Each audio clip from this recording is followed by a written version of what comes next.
as the rhomboid shapes of tanks crossed the muddy fields of the Somme on the 15th of September 1916, the Battle of Flers-Courcelette began. Men from many nations fought that day, but over on the right, at Bully and Lousy Wood, the London lads fought their way through dense thickets of trees to approach the village of Combles. As we continue to follow the Battle of the Somme 105 years on, this week marked the anniversary of the Battle of Flers-Courcelette. Roughly halfway through the Battle of the Somme, this saw not just a further advance into the German lines between Albert and Bapaume, but a turning point in military history itself, with the implementation and use of tanks for the first time on a battlefield in military history. The Battle of the Somme had begun on the first day, on the 1st of July 1916, that sunlit picture of hell, a perfect summer's day, when thousands of men from Gommecourt in the north to Montauban in the south had gone over the top. Often seen as a battle that's the first use of the Powell's battalions and men of Kitchener's army. In fact, Kitchener's army had been first thrown into battle at Gallipoli the previous August. The Somme was an all-volunteer battle in its early stages, but given the heavy losses on that first day of more than 57,000 officers and men killed, wounded and missing, gradually, as the huge war machine that the Somme was, it drew in more and more men, and it signalled a changing character of the British Army. Conscription by this stage had been introduced, but the first conscripts did not begin to arrive until the autumn of 1916. So those early battles, when we exploited some of the few successes to the southern sector of the Somme at the beginning of the battle, leading to the advance into the horseshoe of woods in places like Mametz Wood, Bazentin Wood, Delville Wood, Devil's Wood as the troops called it, and High Wood, and then beyond that to the northern end of the battlefield with the fighting around Thiepval, with the Schwaben redoubt and the area in the Ancre Valley around Hamel. Gradually, this use of the volunteers that had heralded the beginning of the battle in its early and towards its middle phase, all of that changed, and warfare itself changed with the use of tanks in this Battle of Flers-Courcelette. So this week we'll look at some aspects of that. It's a date, the 15th of September, that always means something to me because of my long years of living in the village of Courcelette. And on the 15th of September 1916, that village, after more than 2 years of occupation by German forces, was essentially liberated, although that's probably a phrase more connected with the Second World War. It was liberated by Canadian troops from the Canadian Corps in their first attack of the Great War. A little bit more about that shortly. And we have looked at the fighting at Courcelette in several episodes of the podcast, so you can go back through the back catalogue to find those. If we look at the battlefield on the 15th of September 1916, and I'll put a map onto the podcast website, oldfrontline.co.uk, for you to see what the disposition of troops was on this day. But the battle area covered by that assault stretched from the village of Courcelette on the left, where the Canadians were, across via the village of Flers, roughly in the middle, and I guess that's how this battle got its name, with those two key villages of Flers and Courcelette, and then across to the right flank, where there were some more of the woods that the British Army had been fighting its way through during this Somme battle. Bulow Wood and Loys Wood, Bully and Lousy Wood as the troops called them. But in between there were lots of other villages besides. So at Courcelette, this was where the Canadians went into action. The Canadian Corps, formed from the Canadian divisions that were in France at this stage, had been brought down from Flanders, where it had fought a minor battle at Saint-Éloi, at the Saint-Éloi craters, in the spring of 1916. But this was its first assault as a corps, as a group of Canadian units, and it brought together all of those Canadian units to make this attack. It was a symbolic attack for Canada because this was its first chance to show what Canadian troops could do in an attack on the enemy positions. Prior to this, it had been largely a defensive phase of operations for them, going right back to their first battle, with the Second Battle of Ypres when poison gas had been used for the first time. They were commanded at this stage of the war by a British general, Julian Byng, who would continue to command them right up to their famous attack at Vimy in April of 1917. Arthur Currie, who in Canada is the more famous Canadian commander of the Great War because of his command of the Canadian Corps in its final phase of the conflict, he was a divisional commander here at Courcelette, and it was his men that went forward as part of the assault on this day, as well as many other Canadian units. The village of Courcelette was captured, and symbolically, as this was, again I use that phrase liberation, but the first liberation of a French village by Canadian troops, they symbolically used the 22nd Battalion Canadian Infantry, the Vendus, the French Canadians, to work their way through the village. So men who owed their ancestry back to France, where they were now, were the ones that took this village on this very day in 1916. It was a bitter fight for parts of the battlefield at Courcelette. There was a lot of the implementation of phosphorus grenades to clear German dugouts and positions, a rather nasty weapon that resulted in the terrible death of anyone that it came into contact, particularly in those confined spaces of trenches and subterranean positions. But the village was captured and the line was pushed forward to beyond it. Then over to the right, the village of Martinpuy, the neighbouring village on the other side of the old Roman road, the Albert-Bapaume road, that was taken by men of the 15th Scottish Division. Again, we spoke about Martinpuy in a previous podcast episode, but the Scottish troops that fought and captured that village were by this stage of the conflicts a veteran formation in many respects because they'd been heavily engaged in the Battle of Loos the previous September. On their right were the men, the Geordie lads of the 50th Northumbrian Division. Again, we've spoken about them in previous podcasts. We did a walk from their divisional memorial at Wiltshire in the Ypres salients, where they'd fought during the Second Battle of Ypres, like the Canadians, in fact, in many respects alongside the Canadians. And here they were on a battlefield close to their Canadian colleagues once more. These lads had also been up in the sector around Ypres, holding the ground on the Messines Ridge, and had come under a pretty hefty gas attack in June of 1916 before they'd come down to take part in the Battle of the Somme. They too advanced in that area successfully between Martinpuy and the neighbouring sector near to High Wood, where the lads, territorial battalions of the London Regiment, part of the 47th London Division, were assaulting that famous position. And after 2 months of fighting in the shadow of High Wood, that position was finally captured at some considerable cost to the London lads that fought there. On their right were the New Zealanders. The New Zealand Division had been formed out of the New Zealand forces that had fought at Gallipoli as part of ANZAC, the Australian and New Zealand Army Corps that had served there in 1915. Now they were their own separate formation, with all of the New Zealand units fighting side by side, with their pioneers made up of Maoris from the Maori Pioneer Battalion.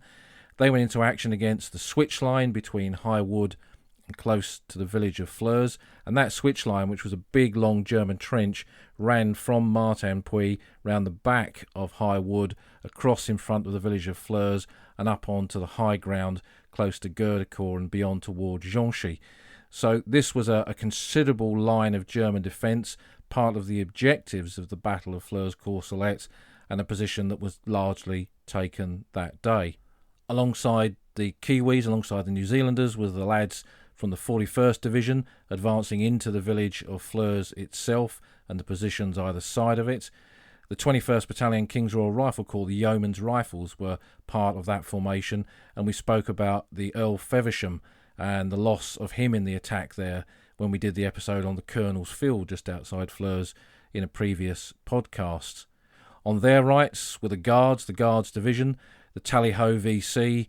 Brigadier Campbell was leading his men into the attack in the Sunken Lane. He was a colonel then commanding an infantry battalion of the Guards, and he blew his hunting horn, inspired his men to rise up with bayonets fixed, attack this Sunken Lane, wipe out the German machine gunners that were pinning them down and pushing the line forward. So the Guards took their positions near to the village of Ginchy.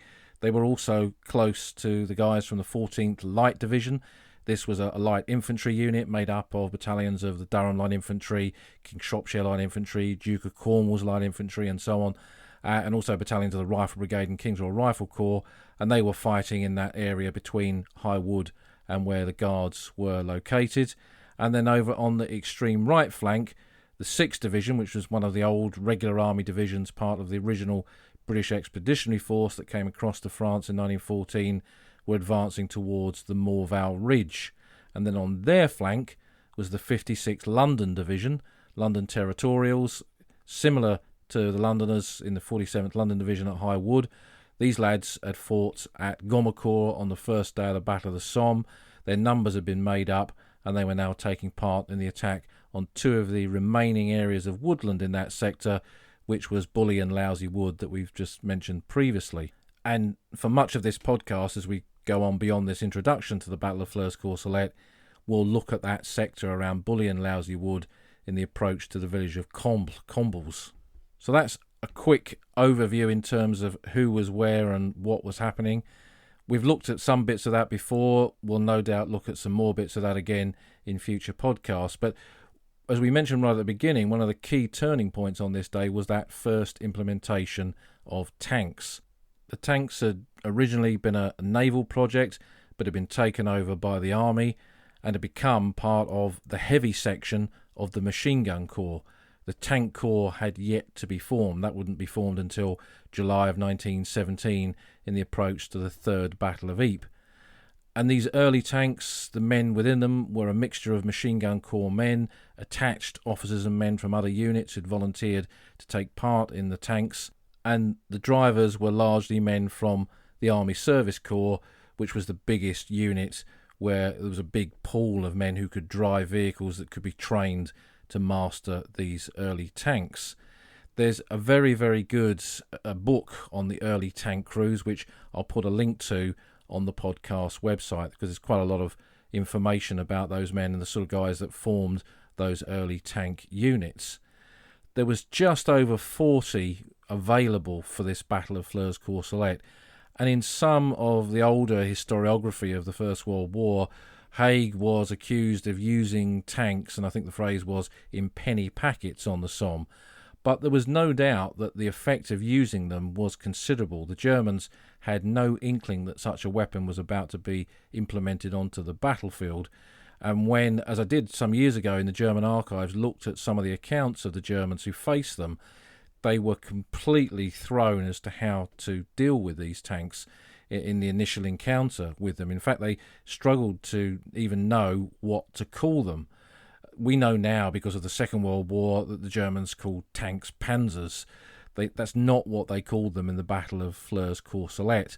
One of the words that I saw in a German account in the Stuttgart archives was one of these typical German words where they've sort of stuck several words together, and it basically translated as armoured agricultural threshing machine, or thereabouts. So they didn't know what to call it. They didn't really quite understand what they were. And you imagine yourself as a German infantry soldier in a frontline trench, and you see one of these steel boxes, these rhomboid steel boxes coming towards you, propelling itself forward, either firing 6-pounders or machine guns, then you're going to have to be a pretty tough sort of soldier to stand against that. So it had a considerable impact on the battlefields.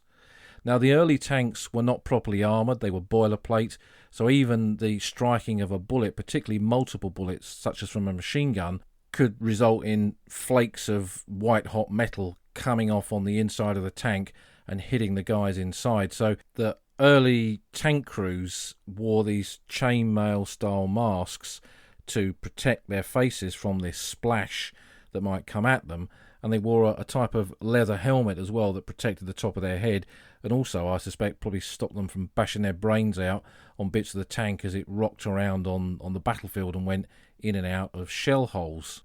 There were 2 types of tanks that were implemented as part of the Heavy Section Machine Gun Corps, the so-called male and female tanks. And male tanks had 6-pounder guns, naval guns, that could fire high explosive shells. They could also fire a shot round that turned them into a 6-pounder shotgun that could be effective at close range against infantry, although I'm not sure how many of those were actually dished out for this attack. The female tanks had machine guns.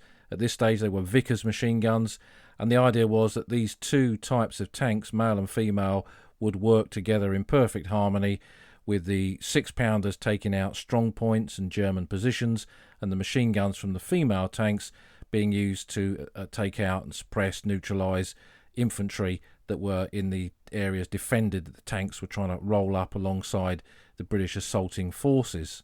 Now, this was the first use of tanks, so there wasn't really proper tank doctrine at this stage, and I suspect many of the crews only had a vague idea of what they would achieve. But although many of the tanks broke down on the approach to the battlefield or on the battlefield or while taking part in some of the fighting, they were quite successful. The Canadians in particular found that the tanks attached to them at Courcelette helped them capture sugar trench around the sugar factory at Courcelette, for example. And in other locations, it's clear that the tanks helped tip the balance in terms of battlefield success that day. But this was not the tanks' finest hour, it was their first hour. Their finest hour would not come until the mass use of tanks in battles like Cambrai in 1917, but more so in battles like Amiens of 1918 or on the Hindenburg line, where tank assaults really made a massive difference to the outcome of battle on the ground in that final phase of the Great War, and really heralded a new type of warfare. So by the close of the 15th of September 1916, most units had taken their objectives. The tanks had performed well. There had been casualties, tanks had been lost, but they'd showed what tanks were capable of doing under the right conditions. And casualty-wise, most of the assaulting units suffered about 300 to 400 casualties per battalion, depending on some sectors. Some areas there were heavier casualties than others, but that's a battalion average for the units that were going in. Now, if you think that on paper a battalion is just over 1,000 men strong, if they've lost 300 to 400 men, that's 30 to 40% casualties, which is quite high. But very few of the battalions that took part in this attack at this point, midway through the Battle of the Somme, went into action with anything like 1,000 men. Most of them were 500 or 600 men strong. So if you're a battalion of 500 or 600 men and you've lost 300 to 400, that's 50+% casualties. So the casualty rate was actually a lot higher than it first appears. So as the day ended, rain fell on the battlefield. In fact, that would be another turning point with the Battle of Flers-Courcelette, was the move away from the pretty good summer weather of the summer of 1916 into the dreadful weather that would hamper the autumn of that year and turn the Somme into a muddy quagmire. In those years of living there and years of visiting the Somme, when you walk across a muddy Somme field, you know it. With modern boots on, you end up with half the field round your boots and up your legs. So what it must have been like for the men on the ground more than 100 years ago, we can only but imagine. So it was a turning point in that respect as well with the weather, and it would go on to be allegedly the coldest winter of the war in the winter of 1916-17, where certainly on the Somme front it dropped to more than -20 in the frontline positions, and there were far more casualties from the elements than there were from the enemy, from the Germans. So as that day ended, the units were on their objectives, they were licking their wounds, assessing their casualties, new men were coming up to exploit the advance that had been made, and the battle rolled on. And what we'll do now is look at one part of the assault that day in the ground around Bully and Lousy Woods.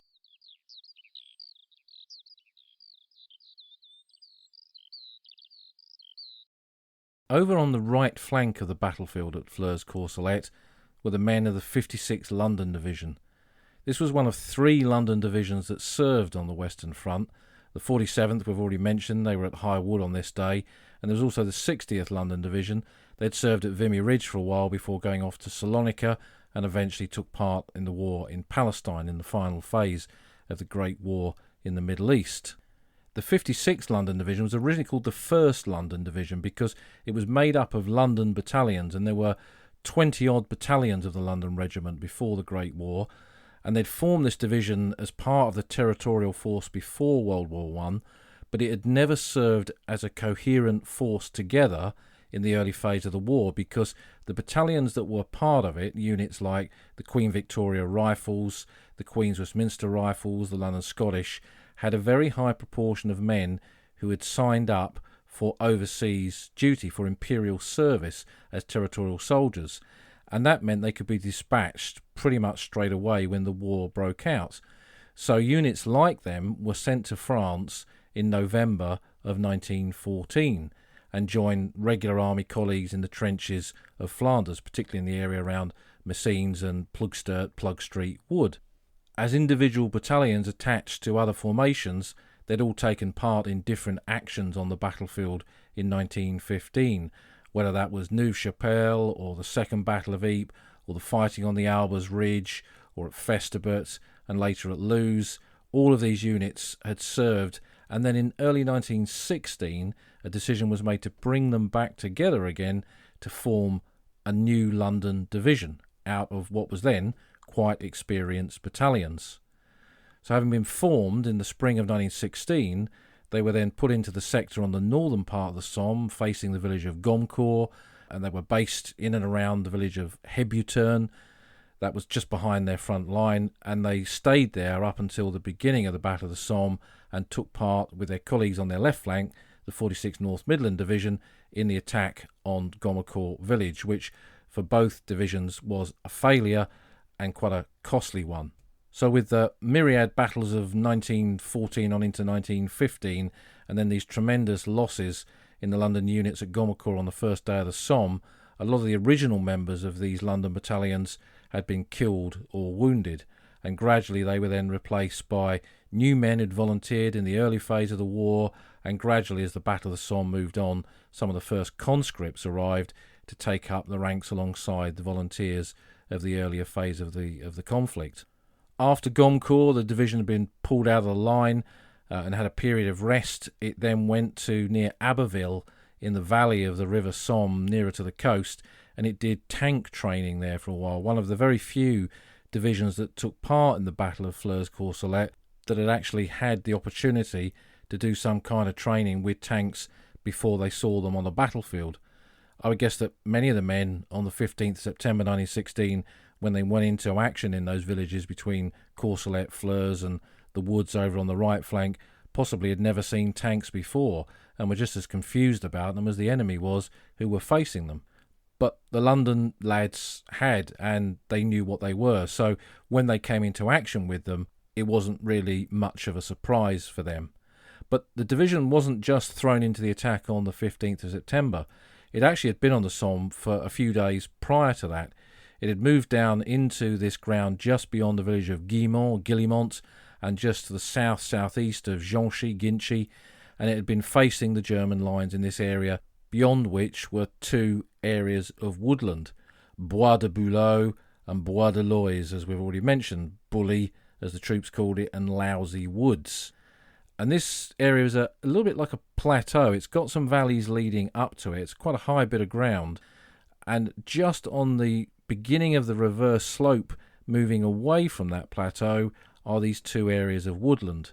A road runs between the middle of them, and that road takes you from the village of Guillemont into the next village, a much bigger one, the village of Combles. And that was eventually part of the objective here, was to push the Germans back in this area, back beyond these woods, get into the village of Combe, and then you're moving nearer to Péronne on the southeastern part of the Somme front, close to where the French army were fighting at the same time, because as the Battle of Verdun had moved from a German offensive battle in the summer of 1916, they realised they couldn't continue to fight an offensive battle at Verdun and a defensive battle here on the Somme. So the shift had been moved away from attacking in the area around the forts and the city of Verdun, and the French themselves then went on the offensive and began to push the Germans back. And that released some French forces to be able to come to the Somme and fight, and the French took a bigger and increasing role in the Battle of the Somme in its latter stages. So with the arrival of the London men in this sector, it was the beginning of that attempt to push the Germans back beyond this ground around Guillemont, take the two woods and get into the village of Combe. And that would take the London division close on 2 and a bit weeks to achieve all that in September of 1916. They first went into action against the positions close to Bully Wood on the 9th of September 1916, when battalions like the 1st 13th London Regiment, the Kensingtons, went into action, and one of the men killed there was Major Cedric Dickens. We spoke about Dickens when we did a podcast about Ginchy some months ago. He has a private memorial on the battlefield there close to the spot where he was killed, and that marks those early attacks by the London battalions in this sector.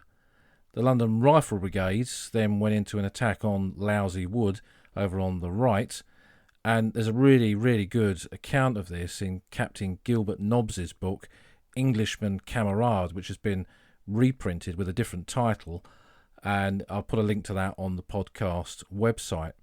He was a company commander in the London Rifle Brigade, the 5th London Regiment, and was wounded, blinded, and became a prisoner of war at Lousy Wood in that attack until he was released as an exchanged prisoner of war in 1917, something that happened quite a lot in the war when the Germans, and indeed British and Commonwealth troops, and I guess the French as well, had prisoners of war that were so badly wounded that they could never serve again, and they were swapped via the Red Cross in Switzerland. So wounded Germans would be sent, wounded British soldiers, wounded French soldiers, and they would be swapped over and they'd go back to their respective nations. So he came home and dictated his account of the war, and the book was quite a bestseller in the last phase of the First World War. It's a bit of a forgotten memoir of that conflict, but I quite like these accounts like this that are quite early because they were written very fresh, very close to the event itself, and perhaps contain something of that in the vividness of the account. Following those assaults, the fighting continued around the two woods, and also close by was a big square farm, a cour de ferme called Falfemont Farm, where some of the battalions of the Birmingham Pals had fought, and then the Londons took over and gradually pushed the line forward. So in the attack on the 15th September 1916, the plan was to attack both woods, properly clear them, clear the area around Falfemont Farm, and open up the way to Comballs beyond. But already in this area, the weather and indeed the conditions had turned the battlefield around these woods into a muddy quagmire, described in this account by the London Division historian in the account published after the war. The field of battle was a field of mud. The resting area of the division was a field of mud. The roads and tracks were rivers of mud. Anyone can paint a picture of the Battle of the Somme, provided that he can paint miles of mud, and the army had simply blasted its way forward so that the shell holes cut one another in the mud. So advancing across those muddy conditions, they got into the woods, and the woods were a tangle of broken trees and branches and undergrowth, very different to the fighting in the open fields, and much more complex because units could get cut off and the cohesion of the battle breaks down and men really don't know where their comrades are. And this was very, very much the case in the fighting for these two woods, but gradually they pushed their way forward. But casualties amongst the fighting troops were quite high. One battalion lost 300 out of 500 that went into action, and again it gives you that indication that very few of these battalions are going in at full fighting strength. Companies could muster sometimes not much more than the average platoon could do pre-war, and battalions were really only the strength of a few companies. But supporting them here were tanks. There were 3 tanks employed on this part of the battlefield. The London Division had 2 infantry brigades attacking in this area, the 167th Infantry Brigade on the left and 168th on the right. And in the battlefield area on the left, the 2 tanks were C-13 and C-14. C-13 was a male tank, so with 6-pounders, commanded by Lieutenant Sir John Dashwood, and C-14 was a female, commanded by Lieutenant Arnold. Dashwood's tank shed its track on the approach to the battlefield, so didn't take part, but C-14, commanded by Arnold, worked its way round to the far side of Bully Wood, causing mayhem with its machine guns until it ditched in a shell hole. It wasn't an uncommon occurrence that in this first use of tanks. Only one tank was on the right flank of the battlefield, close to Lousy Wood, and that was C-16, commanded by 2nd Lieutenant Eric Purdy. This was also a female tank, so armed with machine guns, and it worked its way round, firing its guns to the far side of Lousy Wood, facing the village of Combes. And there was a big open bit of field there, close to which there was a sunken lane coming down into the village. So the tank got round to that side, and then it was hit by a shell. Now, some of the accounts believe that this could have been a drop shot, so supporting artillery fire that the tank wandered into, really. But whatever, that was the end of the tank's participation in the battle, and the crew abandoned the tank. Now, in abandoning the tank, their duty, of course, was to try and destroy it, and certainly not leave behind material that could be used by the enemy. But in the frantic nature of battle, and this is quite understandable, that wasn't always achievable. And again, going back to when I went to the Stuttgart archives back in the 1980s, my friend Trevor Pidgeon, who wrote The Tanks at Flers, the definitive account of the fighting involving the first use of tanks in Flers-Courcelette, it's quite difficult to get hold of now, but I'll put a link to it on the podcast website. And also he did a later volume looking at the later participation of tanks in the Battle of the Somme. He was working on this at the time, and I found an account in the German archives there where what had happened is one of the crew members of C-16 had left his haversack behind, in which was his personal papers and a diary describing the sort of training that they had, and this was then translated by the Germans and sent round to almost every unit on the northern part of the Western Front, potentially facing these tanks. And it was quite an interesting document because it also included wider lessons learned from the encounters with tanks in this battle. And they noted that if you could throw enough grenades at a track, you could get the tank to shed its track. It wouldn't destroy the tank, but it would immobilise it. So they came up with the idea of a cluster grenade, and there was a little drawing on this document showing the cluster of the heads of stick bombs being strapped together with one single detonator stick screwed into the base of one with its 5.5 second fuse, and you'd have to get up pretty close to one of these tanks, pull that, throw the grenade at the track, and it would blow the track off and immobilise the tank.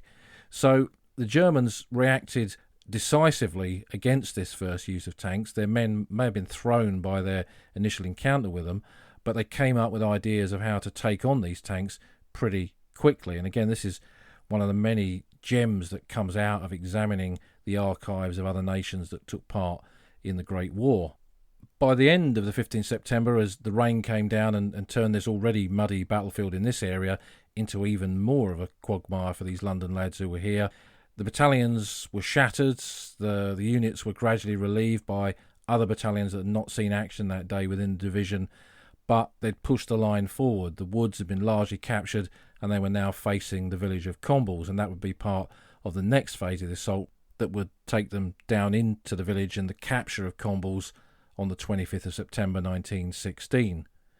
Now, I wrote a Battleground Europe title about this area, looking at the fighting at Lousy Wood and Bully Wood and the capture of Combles by these London lads, and I'll put a link to that on the podcast's website as well. So having looked at some of the aspects of the fighting that day here around the two woods and the experience of the tanks attached to these London lads, we'll end by having a short battlefield walk here to get some sense of the terrain on this part of the Somme battlefields.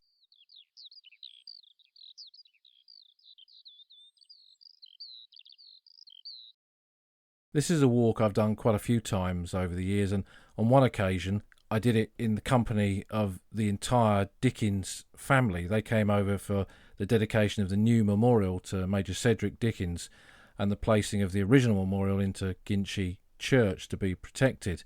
And together, it was a lovely November day. Often on the Somme in November, it's quite cold, but they're crisp, bright days with fantastic visibility, and so perfect days really to walk the battlefields. And we'll start off just outside the village of Guillemont at the memorial to the 20th Light Division. This used to be a tall column, but it was made of very poor quality bricks faced with a kind of concrete and a big bronze plaque on it. And in the 1990s, when I was living at Courcelette, this thing basically began to collapse, and the Commonwealth War Graves Commission, who'd been charged with the upkeep of this memorial, decided to essentially demolish it and then rebuild it. So what we see now is the bronze features of the original memorial laid onto a flat stone plaque on a rising ground that gives us a really good vantage point for this part of the battlefield. And standing here, we've got Guillemont behind us. We're looking straight down the road that would eventually lead to the village of Combles. Through the woods we can see ahead of us. The road divides the woods with Bully Wood, Bois de Bouleau on the left, Bois de Loys, Lousy Wood on the right hand side, and we can see here what a plateau this bit of ground was. To the north, over to our left from where we're standing now towards the village of Ginchy, that's where the 16th Irish Division, the Irish battalions, had fought in early September, and then the Guards Division made their attack there in the Battle of Flers-Courcelette.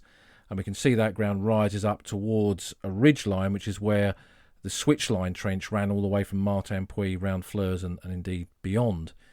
Over to our right, so to the south, down towards the valley of the Somme, which we can't quite see from here, but that ground begins to drop away into chalk valleys. So there's quite a few depressions, and those depressions gave troops coming up to fight in this area an approach route to the battlefield. So from here, there's a little road, a minor road, going off to our right, and we'll follow that now downhill, down towards a wooded area, Wedgwood. And this replaces a wood that is marked on the trench maps of 1916. Like all these woods, big or small, they were just blasted off the landscape by shell fire. And certainly again, that was the case in 1918 when the fighting swept through here in March and then the summer of that year. So this is not any kind of original trees in here, but it is on the exact site of the original Wedgwood, and it is a wedge sort of shape, thus the name. And it was a point in which units coming up to the battlefield would assemble and then go up through the trench systems towards the woods, and also casualties coming back would be brought here into this dead bit of ground for treatment. So there were aid posts here, and probably the crossover point between battalion stretcher bearers bringing the wounded off the battlefield and Royal Army Medical Corps men from the field ambulances coming up to pick those casualties up and take them off to the advanced dressing station, which in this area was a place called Bronfay Farm, just a bit further away beyond the battlefield. Back in the 80s and 90s, and I think still today, because this was in a bit of dead ground away from the main tourist routes, it became a bit of a bomb dump, so a dump for unexploded munitions that were found in various parts of this sector of the Somme battlefields. And they lay here for quite a long time in some cases. The French bomb squad eventually came round and took them away and destroyed them. But I remember one particular year in the 90s when I came down here walking with some friends, there was an absolutely enormous pile of shells with British stuff, anything from 13-pounder horse artillery shells through to the common 18-pounder high explosive and shrapnel, right up to 8-inch shells that were fired from heavy guns manned by the Royal Garrison Artillery. But in addition, there was a lot of German Minenwerfers, the big ones and the small ones, and also French shells and large numbers of their crapouillots, their trench mortar rounds, because this is on the sort of crossover area between British and French troops. So in these areas you tend to find quite a lot of French ordnance that you don't find in places like Delville Wood or High Wood or Goncourt or whatever. When we stand here at the very tip of Wedgwood, there's a valley in front of us, and along the edge of the escarpment on the other side of this little valley, there are quite a few trees there, and that masks the view onto the next bit of the plateau, where on the site of the original Falfemont farm, that's quite a big wooded area, and if you look at it, it's a square shape, exactly the same shape as the original farm. So the original farm was never rebuilt on the same spot, it was built close by. And we will visit that farm on another podcast because there's a very interesting field grave there to go and have a look at. But we'll come back on ourselves slightly. You used to be able to take a track on the other side of Wedgwood to link up with this one that we're going to walk now, but you have to go back on yourself now and take a road off to the right and then follow it up that valley, following the approach of many London battalions to the battlefield here in September 1916 until it comes out onto the main Guillemont-Combles road. Here we'll turn right and we'll go along the main road until we get to the corner of Lousy Wood that meets the road at that particular point. Now, there's no footpath here, but you can walk along the edge of the wood. In the period when hunting is going on, when the chasse is taking place, I wouldn't recommend that because the French are out there in force carrying out their hunting activities. But you can walk along the edge of the wood here, and as you look into the wood, there's no trenches. You're not going to see deep trenches here. This was an area smashed to bits by shell fire in both 1916 and 1918. But you can, particularly in the winter and the spring, see the undulations of shell holes amongst the trees, giving an indication of that kind of smashed ground that was there more than a century ago. And if we follow it up to the next corner of the wood, we'll see ahead of us across the fields that square clump of trees where Falfemont Farm is located, and we'll be able to look down to the modern Falfemont Farm to the left of it in the dip below us. But tucked into this corner of the wood is quite a rare example of a German concrete bunker from 1916. Now, we know from our studies of the Great War the Germans like their concrete and they like their concrete bunkers, and there are a lot of them in Flanders and a lot of them on the Forgotten Front from Armentières down to Loos. But on the Somme in 1916 there wasn't quite so many of them. This one appears to have been built as either an observation post or a command signals bunker for probably German artillery units that were dug in and around Lousy Wood when this was behind their lines, firing up onto the British around Carnoy or Montauban or Troneswood, or depending on what period of the fighting it was. But the bunker doesn't appear to have had any significant role in the fighting here in September of 1916. It's not mentioned, as far as I could make out when I wrote the book on Combles, in any of the battalion accounts of the London units that were here. But when you look at it, it's not a particularly big bunker. You used to be able to get into one part of it to get a sense of it, but what I guess it may well have been used as is a collecting post for wounded again. So this was part of the chain of evacuation. You've got a ready-made bunker here, a protective structure that you can use to take casualties into, to treat them, patch them up, hand them back over to the stretcher bearers and get them down to the proper collecting post for wounded down in that valley near to Wedge Wood. So my guess is it was probably used for that sort of activity in the fighting here in September of 1916. Back in the 1990s, somebody added a little memorial plaque to the bunker in memory of Second Lieutenant Cyril Sidney George Blows, and I'll put a picture of this plaque up on the podcast website. Now, when I wrote my book on Combles, I couldn't find much about Cyril Blows, but of course now with the internet you can find almost any bit of information about soldiers. There's a huge amount of material out there, and I discover by putting his name into Google, he's not someone I've thought about for a long time, so it was quite nice to do this, that there's a nice little Sussex connection here, that he went to Christ's Hospital School near Horsham. They have a war memorial page on their website, and he's listed as being the son of George and Elizabeth Blows. He was born and brought up in Holborn in central London, and then they later moved to Leigh-on-Sea. His father was a police constable there, and he was one of 3 children. He served with the 1st 4th Battalion, the London Regiment, the Royal Fusiliers, and was commissioned in February of 1915 and served at Malta and Gallipoli, and then came across to France and took part in the Battle of the Somme, being killed in this part of the battlefield on the 9th of September 1916, and his body was never found. He's commemorated on the Thiepval Memorial. Like so many of the London lads killed in the fighting for these 2 woods here, their bodies were never recovered. There's a very high proportion of missing. Blows was only 19 when he was killed in action here, and he'd only left Christ's Hospital School just before the Great War. And I'll put a link on the podcast website to that page so you can read a bit more about him.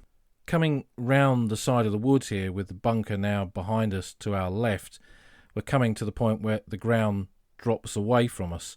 Over to our right, out in the field, is an original field grave. I mentioned that previously, and we'll tell the story of that another day. Beyond that, the rebuilt Falfemont Farm. Below us to our left is a British military cemetery, the Guard Cemetery at Combes, and then ahead of us is the beginning of that large village of Combles itself. Where we're standing here is part of what I often think is that the forgotten Somme, the parts of the battlefield that just don't get the visitors or the numbers of visitors that other parts do. And it's always good to come here to connect with new places like this, or places that are infrequently visited.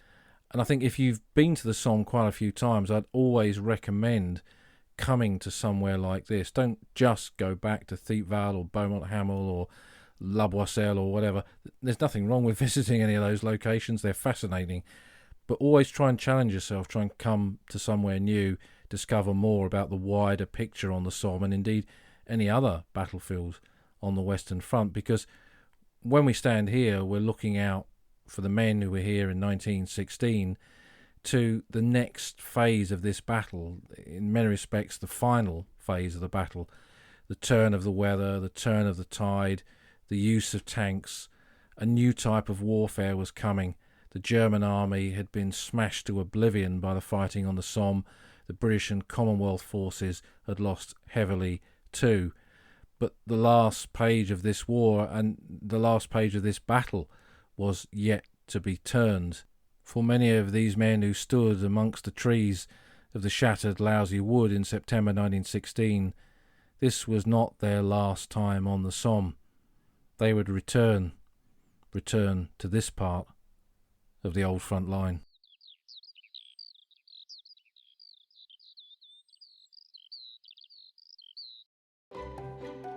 You've been listening to an episode of The Old Front Line with me, military historian Paul Reed. You can follow me on Twitter at Somcorps. You can follow the podcast at Old Frontline Pod. Check out the website at oldfrontline.co.uk, where you'll find lots of podcast extras and photographs and links to books that are mentioned in the podcast. And if you feel like supporting us, you can go to our Patreon page, patreon.com/oldfrontline, or support us on Buy Me a Coffee at buymeacoffee.com/oldfrontline. Links to all of these are on our website. Thanks for listening, and we'll see you again soon.